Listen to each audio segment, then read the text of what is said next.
Welcome back to another lesson on an introduction to the Bible. This is lesson 7, beginning from slide 242. This deals with the fifth period of conquest under Joshua, Moses' successor. The Israelites are going to enter Canaan, fight a series of pivotal battles with God's help, and take over the region.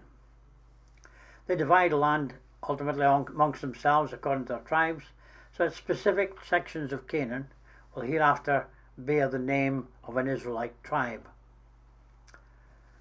The period of judges after Joshua dies, no national leader appears immediately. All government is at a local level. The only exception occurs when military emergencies arise. Then the Israelites turn to some exceptional individuals to lead them.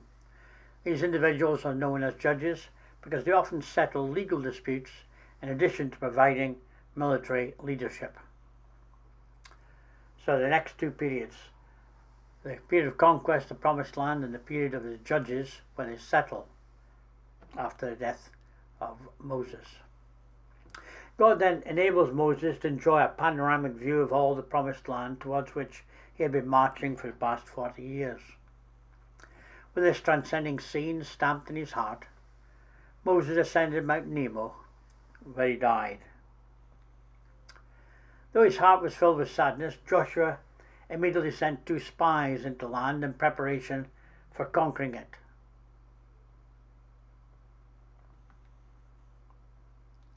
At God's command, the priests carried the Ark of the Covenant into the flooded river when they were ready to cross into the land of Canaan.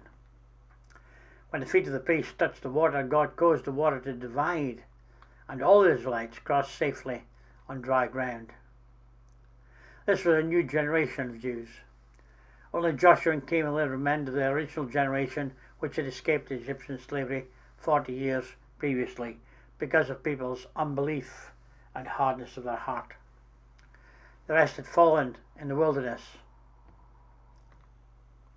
This reminds us of Jesus' statement, "Strait is the gate and narrow is the way which leads unto life, and few there be that find it." It is not easy to stay on the narrow path, the path that leads to God. The faithful Jews who crossed the Jordan River subdued and possessed the promised land before Joshua died. The people were united under God, but without a centralized human government. God raised up these leaders called judges as special needs arose.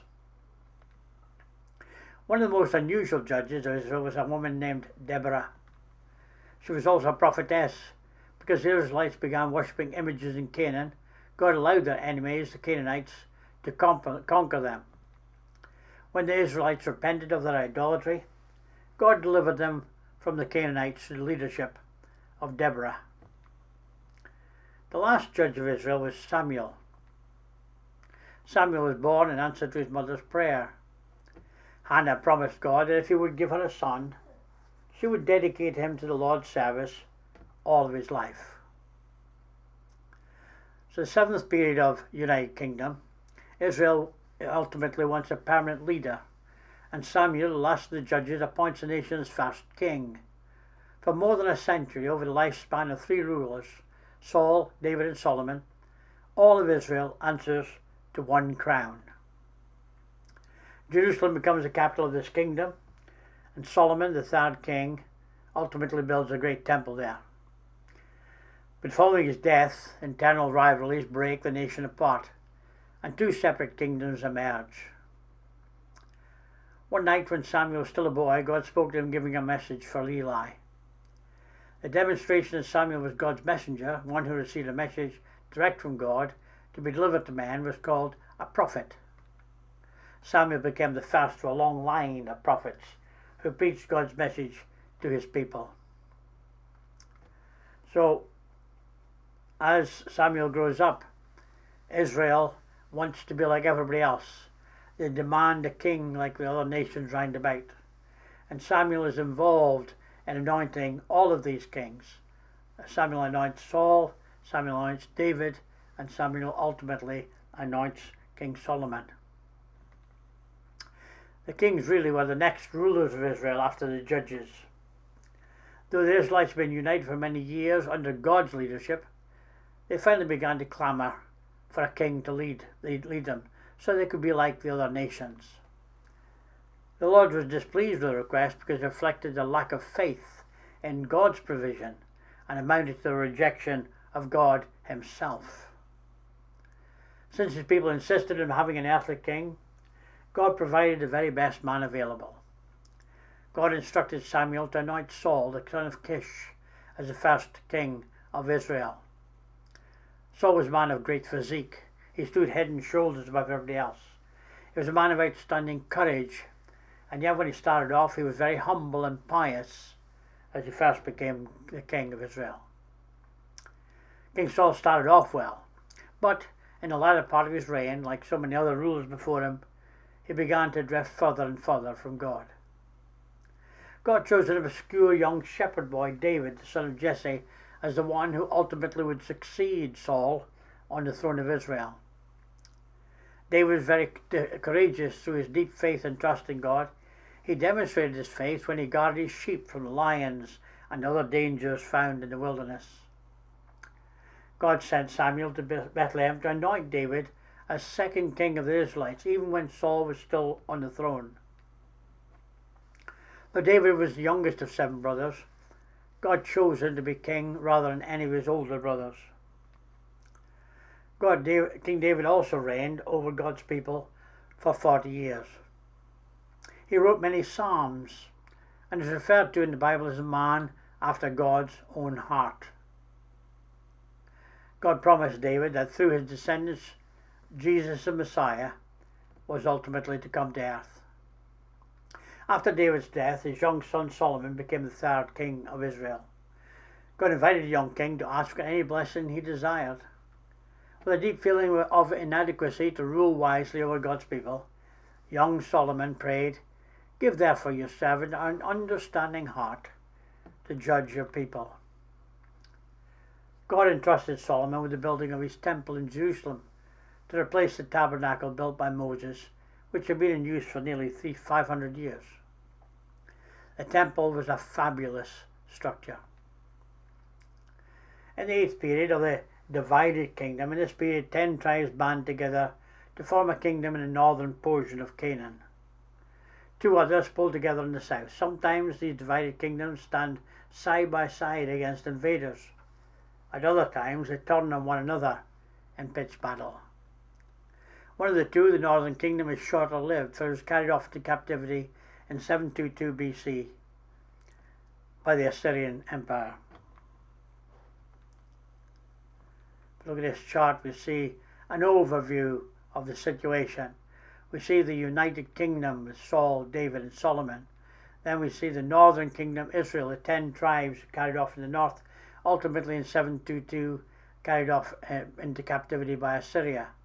You see Daniel preaching to the 2 tribes, the southern kingdom of Judah, and Ezekiel also prophesies to them. And ultimately Jerusalem is destroyed, the temple is destroyed in about 586, 587 BC. So here we start the 8th period of the divided kingdom, the revolt of the 10 tribes. Jeroboam takes 12 tribes. Jeroboam takes the 10 tribes to the capital in Samaria, makes the capital into Samaria. Rehoboam from Judah takes the 2 tribes and their capital is Jerusalem. And we see some famous prophets involved at this time also. So the divided kingdom is the next important phase of Israelite history. For 120 years from the accession of King Saul to the death of King Solomon, God's people had been united. After Solomon's death, the Israelites split into 2 separate nations, Judah and Israel, with a mutual distrust. Solomon's son Rehoboam, through his arrogance and tyranny, triggered this unhappy division. Refusing the counsel of older men who advised him to be a servant to God's people, and following the advice of younger and inexperienced men, Rehoboam arrogantly chose to oppress the people of God. As a result of this injustice, 10 of the 12 tribes rebelled and established a separate kingdom in the northern part of Palestine. This was the kingdom of Israel, with another ruler, Jeroboam, as king. Then Jeroboam builds his Shechem in the hill country of Ephraim, and he lives there. And he went out from there and built Penuel. Rehoboam continued to rule over the two tribes known as the kingdom of Judah. To keep the 10 tribes from returning to Jerusalem to worship, Jeroboam built 2 altars in the northern kingdom, one at Dan and another at Bethel. He set up golden calves for the people to worship, and ordained an entirely new priesthood, not of the tribe of Levi. He said, "Behold your gods, O Israel, which brought you up out of the land of Egypt." From this time on, the kingdom of Israel was characterized by idolatry. Judah and Israel remained divided and continued in sin until both ultimately were taken captive by their enemies. So the first period, the period of Judah alone, the southern kingdom, took the name of its larger tribe, Judah and Benjamin. This is the name it eventually gives us the word Jew. Assyria never succeeded at toppling Judah. Yet Judah does eventually fall to the Babylonians, who beat the Assyrians. They supplant the Assyrians and become rulers of the Middle East. The Babylonians first captured Jerusalem in 606 BC, and then they invade again in 597 BC. Then finally invade and destroy completely Jerusalem and the temple in 586-587 BC. In 606, the first number of captives are taken off. This includes Daniel, and he's carried off to captivity. In 597, you see the second series of captives carried off, and then the actual fall of the city. Nebuchadnezzar was the ruler in Babylon, and he was followed by 2 more rulers. And then you have the fall of Babylon, and under the Medes and Persians who overtook Babylon, they had a king called Cyrus, and Cyrus is proclaimed by a prophet to be the one who allows the Jewish people to be freed from Babylon and go back and rebuild the city. In the book of Daniel, you see quite a lot of the history portrayed in the different chapters throughout the book. The period of Babylonian exile, like the Assyrians before them, the Babylonians, transplant, conquered people from their homes to distant lands. The Babylonians take thousands of families in Judah to Babylon, where they live in exile for decades, for 70 years. During this period, the Medes and Persians overthrow the Babylonians, and they seize the Babylonian Empire. Then there comes a period of restoration under the rule of the Medes and Persians. Conditions improve for the displaced Israelites. They are permitted to return to Jerusalem and to begin to rebuild it. They also reconstruct the temple which the Babylonians had leveled, and as the rebuilding of the Jerusalem nears completion, we see the Old Testament come to an end. Daniel, he was a famous prophet. He continued worshipping God even after being captured and warned not to do so. When Daniel was thrown into a den of lions as punishment, God protected him by closing the lion's mouth. In his period, the rulers of Babylon have dreams, and we see a number of dreams with different symbols talked about. And where a head of gold, Nebuchadnezzar is the head of gold, and it's followed by the brass, the Medo-Persian Empire, followed by silver and iron and clay. Iron and clay is the Roman Empire. This great prophet foretold that God's promised kingdom would set up and it would stand forever. Chapter 2 verse 44 says, "In the days of these kings shall the King God of heaven set up a kingdom which will never be destroyed." And he's talking not about a physical kingdom, he's talking about a spiritual kingdom. He's talking about the kingdom of God that we call the church today. Jesus referred to the kingdom of heaven as his called out people in Matthew 6:16.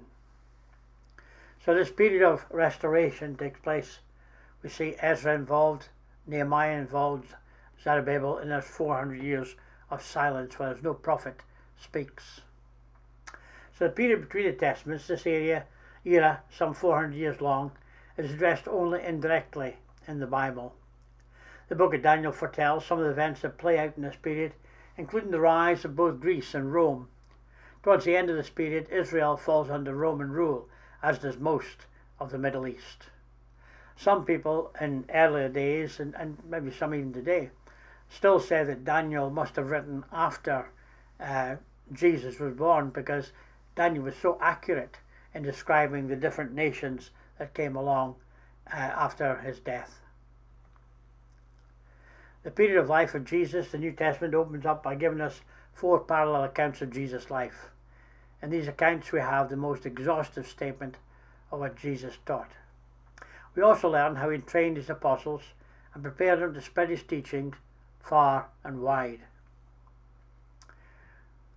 So we will come back and have a look at the next period, which is found beginning in Jesus in the Gospels.